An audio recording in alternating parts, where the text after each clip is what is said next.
Yan, so good day, TV Shop Motorcycle Accessories. Ito yung motor ni Bossing na bababa natin ng makina, no? So nandun sa loob yung mga pyesa. Check lang natin. So ito yung mga sirang parts ni Bossing yon. Lalim ng kayod, oh. Tapos ito yung piston. So since malalim kayod, tinamaan tong connecting rod.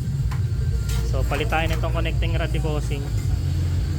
And then makita din natin dito lining niya, sunog na sunog, housing, tsaka itong plates wala na yung ano, yung kumakapit.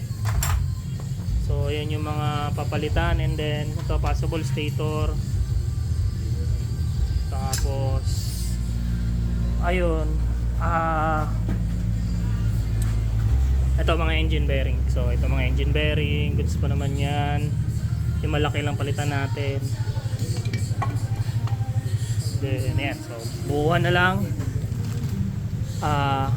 yusin na lang natin to, no? Then all goods na to.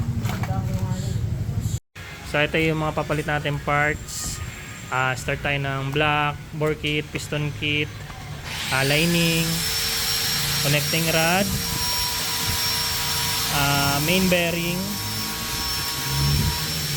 then plates, engine bulb, tappet screw and nut, then mga gasket, no? So yan yung mga lalagay natin sa motor ni Bossing. Yan yung mga nasira na dapat i-replace, no? So yan, ayusin na lang, buuin na lang po natin.